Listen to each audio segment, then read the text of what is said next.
It's time for our weekly segment with Adam Terry, who is the Learfield radio color analyst and was on the call for the game against UConn this past Saturday. And Adam, you've been out this for a little bit now. You've seen some crazy games, naturally, being around Syracuse. Where does that one rank in terms of comebacks that you maybe didn't see coming? It just felt like it came out of thin air there, but the guys got it done and a huge come-from-behind win.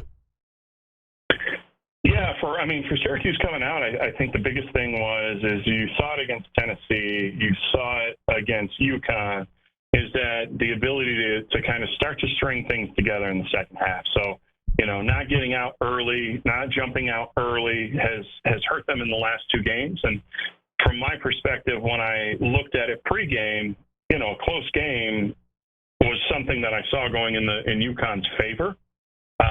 But you got to love the grit that starts at the top, works its way down, and if this is the character of the team, I like it. Now, that's also saying that there's a lot of things that need to be cleaned up, but, you come out of this, you easily could have been 0-2, with a loss that you really – you look at the schedule and you're like, okay, Syracuse's Jimmys and Joes are better than UConn's. And when I looked at it, I was like, it could be a battle. But for the most part, you come out with a victory. A lot of discussion about the Syracuse team on media and from analysts all over the board. But just love the grit, love the personality, and it starts from the top. Yeah, obviously some of that discussion was the wind sprints and Fran Brown going to that tactic like he's Herb Brooks after the game. What did you make, as a player, what do you make of, or a former player, of Fran going to that tactic? And I don't know, just the discussion around it seems to be mixed. It seems like some coaches are all for it. They like the old school mindset. Some coaches think it was performative. It was optics based. What did you make of seeing that right after the game for the first time? I saw that there are certain segments that were like, man, I just love this. The guys that are beating their chest, played in the 80s and 90s. They're like, I love this. That's what it's about, holding people accountable. I've seen the different people. Greg Olson was called a performative and things of that nature. But when you look at it, whether I'm for it or against it, the guys did it, right? So when you look to the field, it wasn't like anybody was just standing there. Now, the speed of which they did it, that's a different story. But what I found, because that's an easy thing that guys can, just start getting pissed off about and not really wanting to do things going forward. So I had all of my miracle quotes, I was going to get my whistle out. I was ready to do it. And, it catches you off guard, but it is something that is of the personality. And it seems as though from discussion and from interviews, it was something that was put in place prior to the game. Now, I might be wrong with that, but that's what it seemed like in a couple of the statements made by Fran. Yeah, I think he's stayed true to that throughout the week, that he said if it doesn't look a certain way, then he told the guys they're going to run, and they did run after the game, despite it being a win over UConn. Adam Terry is with us, the Learfield color analyst on the Syracuse Sports Network, calls all the games with Matt Park. And we talked throughout our post-game show about how this is just another example of Fran getting a come-from-behind win, kind of out of nowhere. You think back to last year, the Miami game, they're down 21-0. Win probability had that at about a 4% chance of a victory for the Orange. They come from behind. Virginia Tech, which was following the tough Pittsburgh loss, they're down 21-3. They come back. What does that say about the culture? And we keep saying the culture Fran is building, but it feels like the culture's kind of been built at this point based on some of these outcomes. And just hearing Dan Villari after the game, he even said 2, 3, 4 years ago, I don't think we come back and win this game like they did against UConn. Well, I'm gonna be a major salesperson for Fran's reliant of DART, right? Detailed, accountable, relentless, and tough. Now, relentless and tough, the R and the T within that, I think you're starting to see, right? Like the detailed and accountable. The accountability probably goes into the realm of the running the sprints at the end. But if we get the detailed aspect of it, pre-snap penalties, missing from up in the booth, which looks like missing in some pass protections, and Jelly getting hit too much on the defensive side of the ball, just getting everything dialed in. I like the mentality that they're playing with, but there are the biggest detailed aspects of playing football is alignment, assignment, and technique. You got to have all three of those in order to be proficient in your game plan and execute at a high level. Now, the accountability, that starts with the top down, and I'm fairly sure with my interactions with Fran, that's going to be there. And then relentless and tough is that back-end portion that you continually see out of a Fran Brown-led football team. You mentioned maybe mis-IDing in the pass protection a little bit, and we've heard Fran use the word bust a lot in terms of what is happening when the offensive line is missing a free rusher. There was a fourth down play in the first half that led to a fumble where basically a rusher just had a free line at Steve Angeli. And I think that's what everyone is worried about naturally right now is the offensive line, which went up against the UConn defensive line that we thought they would be able to handle, and they didn't do a great job at IDing or communication. Is it that? Is it just mis-IDing stuff? And does that give you optimism that if they do clean up procedurally a little bit, it's not so much missing one-on-one battles, it's not identifying the blitzes that are coming? Or what are you seeing from up in the booth in terms of what the flaws are right now with the O-line?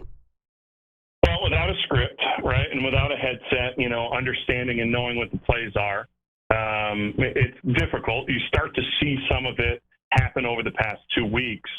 But at the end of the day, it's cleaning it up, right, and taking unnecessary hits off of the quarterback. When the quarterback feels secure and sound, or just knows he's going to be able to, he sees the blitz, he knows that there's only one guy rushing at him opposed to somebody leaking off and potentially hitting him, and being able to drive in there and staring down the sight to the barrel, those are things that you want to see out of the quarterback. And when protection goes well, you're starting to see that he can make most of the throws, right? And, there's a further litmus test that needs to be occurring throughout the course of the season. But at the end of the day, you got to keep your quarterback on his feet, and it has not been going as well as they expected. Now you revert back to last year, and I think some similar stuff, right? New guys trying to mesh, players that were at other schools plugging into key positions, and then over the course of the year, right? Like I looked at a guy like Savion Washington last year, from where he started to where he finished, he had the opportunity to get in the NFL, right? Like at the beginning of the year, I was like, wow, that's a large human with decent feet, and he should be playing better than the way that he did. But then the maturation, the understanding of the offense allowed him to now catapult himself into the eyes of scouts and the NFL prospects. I see that through the guidance of a guy like Dale Williams, he's long in the tooth. He's been around football a long, long time. And every day that they go in there, the way that he's coaching them, they're going to get better, or they're going to replace that person who can't meet the expectation of what that offensive line is supposed to do. Yeah, that's a good point, because I do feel like last year the panic button was pushed around this time with the offensive line. And yes, you had Kyle McCord who got the ball out quickly, but they seemed to get better and better as the season progressed. And that's something I've been trying to get across to the listeners this week is we knew this was a young team going in. The other thing that I think gives you confidence that this young team will grow is Syracuse has a very good coaching staff around Fran Brown as well. And a lot of these assistant coaches were some of the best assistant coaches at their previous stops, and now they're here at Syracuse. So you bring up Dale Williams, but just the other guys that are helping out with the young linebackers or the young defensive linemen, like a Nick Williams. I mean, does that give you optimism that we will see strides? And we saw a lot of those strides last year with the team that was kind of trying to figure out some new pieces. They got better and better as the season progressed. I mean, I think back on that Cal game last year as the game where it was like a different offensive line from what we saw in the first half of the season. Hands down, and the development over a period of time, look, there are reasons within the transfer portal that people leave. Most of the time, especially in offensive line position, it's not because of NIL deals.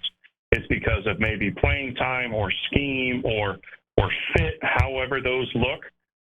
So when guys come over, you might be taking a guy that's been in a system for 3 to 4 years, called it a certain way, do it a certain way, and then, when everything's flying, sometimes you revert to old things, and if it doesn't jive, it doesn't jive. But you like the coaching staff. Everybody that's in it is in it for the best interest of the university and the kids. So it is going to be a season in which there are going to be a multitude of ups and downs, right? You're going to start the gauntlet next week when you go down to Death Valley and you're going against Clemson, live bullets, right? Loud atmosphere. And then we'll really start to see where they go within this national landscape. Last year, you had a quarterback in Kyle McCord who was a proven commodity and had just gotten run out of town for someone else. And for Syracuse, he was able to meld with a bunch of veteran players, Aronde Gadsden, LaQuinn Allen, Marlowe. Like, you just can name 6 to 7, 8 guys that are no longer here that were a big thing. So the development of younger talent is going to take time, especially if you look at Antoine Delorier, just for an example.